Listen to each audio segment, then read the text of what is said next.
आदमी जाता है तो अपने लिए नहीं जाता, वह दूसरों के लिए जाता है।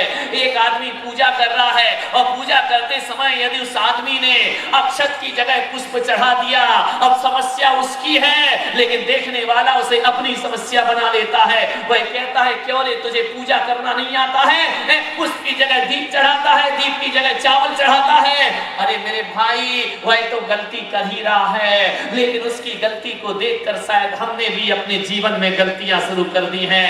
दूसरों की समस्या को अपनी समस्या क्यों बनाते हो? फलाना आदमी मंदिर नहीं जाता है, वो धर्म नहीं करता है। अरे मेरे भाई दुनिया के चक्कर में मत पड़िए, अपनी जिंदगी को सार्थक करने का प्रयास। सारा वक्त दूसरों में जाता है। अमुक आदमी ऐसा है, वो महिला ऐसी है, उसका परिवार ऐसा चलता है, उसका घर ऐसा चलता है। तो महिलाओं का तो पूछो मत, जय हो पंचम काल की। ये तो मंदिर में शास्त्र पुराण खोल के भी शास्त्र पुराण कम पढ़ेगी, बुढ़िया पुराण ज्यादा पढ़ेगी। फलाने कहा ये हो रहा, उसकी बहू ऐसी है, उसका बेटा वैसा है, उसके घर में ये हो रहा, उसकी लड़की भाग गई, अरे तेरी लड़की की शादी नहीं हो रही, इतनी बड़ी हो गई। अरे हो गई तो तेरे पेट में काहे को दर्द हो रहा मेरे भाई? उसकी लड़की वो जाने, उसका बाप जाने, उसका परिवार जाने। लेकिन होता क्या है, यदि ससुराल से पीहर आ गई लड़की, 1 महीने ना जाए तो घर वालों का पेट नहीं दुखता, पड़ोसियों का पेट ज्यादा दुख। क्यों दुनिया भर के प्रपंचों में जीवन लगाते हो?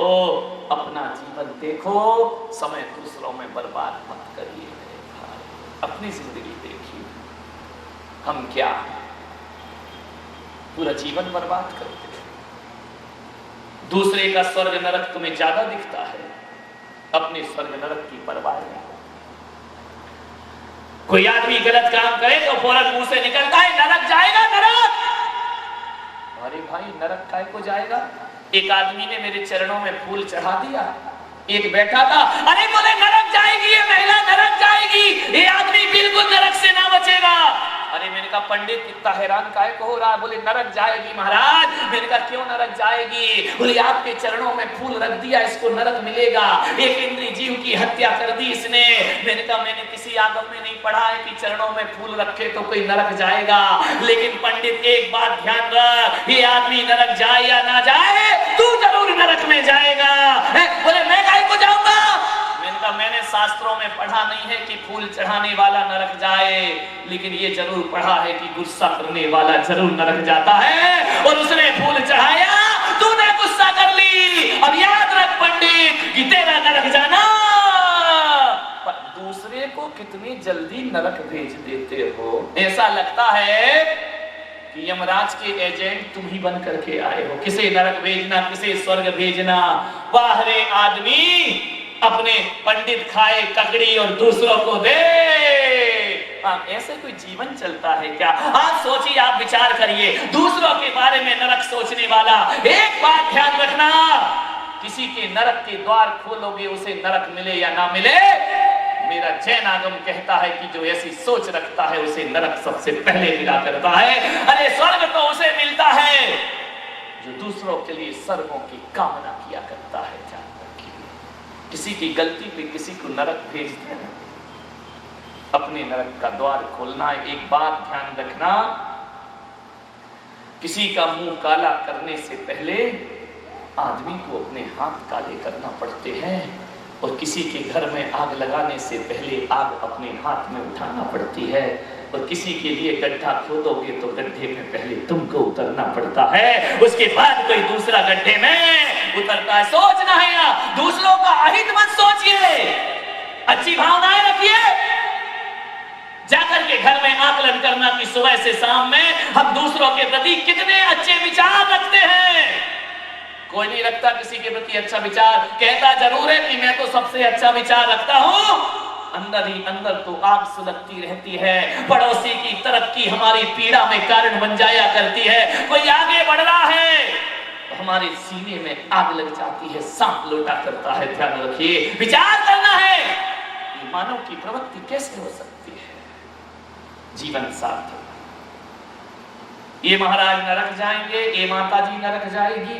धन तेरे, कभी दिमाग में अच्छा भी बोल लिया करो, कभी इस जुबान से मीठा भी बोल लिया करो, कभी अच्छे विचार भी रख लिया करो। 24 घंटे समय की बर्बादी। बुंदेलखंड में कहा जाता है कि कौए के कोसने से जानवर नहीं मरा करता है, ध्यान रखना। अरे जानवर की मौत हो या ना हो, लेकिन कौआ यदि किसी को कोसता है तो अपने आने वाले भवों को बिगाड़ लिया करता है, अपनी जिंदगी को बर्बाद कर लिया कर। क्यों अशुभ विचार बनाना अपने जीवन, दूसरों के स्वर्ग नरक की चिंता। एक आदमी ने सोचा कि पूरी धरती पर चमड़ा बिछा दिया जाए। अब इतना भी ज्यादा पर कल्याण मत किया करो। बोले पूरी धरती पे चमड़ा बिछा दो। बोले क्यों? बोले आदमी चलते हैं उन्हें कांटा ना लग जाए। इतना चमड़ा कहां से लाएगा और इतनी चमड़ा कहां बिछाएगा पूरी धरती में। वो आदमी लग गया मेहनत करने के लिए। अरे पूरी जिंदगी कम पड़ जाएगी, लेकिन धरती बहुत बड़ी हुआ करती है। मैंने कहा पागल, दूसरों के कांटों की चिंता मत कर। अरे अपने पैर में चप्पल पहन और कांटों से तू अपने आप बच जाएगा। सारी दुनिया के बारे में इतना बोझ उठाने की जरूरत नहीं। हर आदमी अपने पैरों को सुधारने का प्रयास करे, अपने पैरों को संभालने का प्रयास करे। एक आदमी मेरे पास आए, बोले महाराज आप नग्न रहते हैं, समाज के बीच शोभा नहीं देता है, थोड़े कपड़े अपड़े पहना करो। अरे ज्यादा नहीं पहनो तो एक लंगोट तो पहन लिया करो। महाराज 21वीं सदी का ये देश है। थोड़ा तो मैंने कहा भाई मुझे तो कोई प्रॉब्लम नहीं। एक पत्रकार ने मुझसे पूछा कि आप नग्न रहते हैं और आपके सामने एक से एक सुंदरी बेटियां कन्याएं आती हैं, एक से एक रूप लावण्य आता है, बताइए उन्हें देख के आपको कैसा लगता है? प्रश्न पूछ सकते हैं, स्वतंत्र देश के स्वतंत्र नागरिक तो कोई प्रश्न पूछता है तो मुझे बुरा नहीं लगता है। बोले आप बताइए जब सुंदर सुंदर महिलाएं आपके कक्ष में आती हैं तो बताओ उन्हें देख के आपको कैसा लगता है? मैंने कहा मुझे कैसा लगता है? मैंने कहा कभी घर जाना और देखना तेरे 2 साल का बेटा, उसे अपनी नंगा घूमता है वो घर में, उसे अपनी माँ को देख के जैसा लगता है वैसा ही मुझे महिलाओं को देख करके लगता है।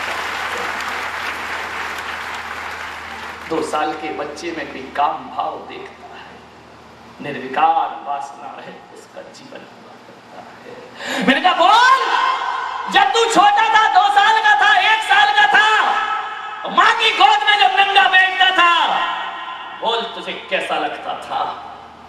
उसने कहा माँ तो माँ होती है। मैंने कहा वो लोग संसारी होते हैं जो एक माँ में माँ देखते हैं, और वो सन्यासी होते हैं जो हर महिला में माँ और बहन के दर्शन किए करते हैं। मान्यवर क्या सोच उसने कहा कि फिर भी थोड़ा कपड़ा पहन लो। ध्यान रखिए, मैंने कहा एक परंपरा है, एक अपना पंथ है, एक अपना संप्रदाय है, और जिस संप्रदाय में जो दीक्षित होता है उसे उसके अनुसार जीना पड़ता है। मैंने कहा इतना ध्यान रखिए। अरे मैंने कहा तू क्यों मेरी चिंता कर रहा है मेरे भाई, क्यों मेरे बारे में इतना सोच रहा है? अरे मुझे एक लंगोट पहनाएगा तो कम से कम 1 मीटर कपड़ा लगेगा। अरे मैंने कहा पागल, 1 मीटर कपड़ा मेरी कमर में क्यों बांध रहा? वैसे महंगाई का जमाना है, तुझे बुरा लगता है तो 2 अंगुल की पट्टी अपनी आंख में बांध ले, और मेरे बारे में ज्यादा चिंता मत कर। सोचना है आपको कितना वक्त हम दूसरों में बर्बाद करते हैं, अपने में वक्त को सार्थक नहीं करते। मानिएगा ये दिगंबर संत की साधना है। और सन्यास में तो एक वस्त्र उतारे जाते हैं और दूसरे वस्त्र पहने जाते हैं, लेकिन दिगंबर सन्यास वो सन्यास होता है इसमें उतारते जाओ उतारते जाओ उतारते जाओ, वो जब उतारने को कुछ ना बचे, अरे तन के कपड़े ही नहीं मन से वासना भी जब उतर जाती है, तब दिगंबर संत दुनिया के बीच में खड़ा हुआ करता है, तब ये भेष उसके जीवन में आता है। एक बात ध्यान रखो कि जैन संत तन के कपड़े ही नहीं फेंकता है, अरे तन के कपड़े उतारने से पहले मन को नंगा करना पड़ता है, और वासना के कपड़ों को उतार करके फेंकना। बिना वासना के कपड़े उतारे कोई तन के वस्त्रों को उतार के नहीं फेंक सकता है। ध्यान रखिए, आपको तो बाथरूम में भी नहाते हो ना, चटकनी खुली रहे तो 10 बार देखते हो कि खुली तो नहीं है। कितना भय रहता है तुम्हारे भीतर। लेकिन दिगंबर संत वो संत होता है जो भरी समाज के बीच नग्न रहकर भी निर्विकार जिंदगी जिया करता है, वासना से रहित होकर के जीवन जिया करता है। मान्यवर, बहुत कठिन साधना है। खुली किताब है, विकार पैदा होंगे तो पब्लिक को दिख जाएंगे। ध्यान रखिए, यहाँ तो मन को साधना पड़ता है, मन को जीतना पड़ता है। बिना इंद्रियों को जीते कोई दिगंबर हो नहीं सकता है। ध्यान रखिए, मानव विचार साधना है, विचार करें।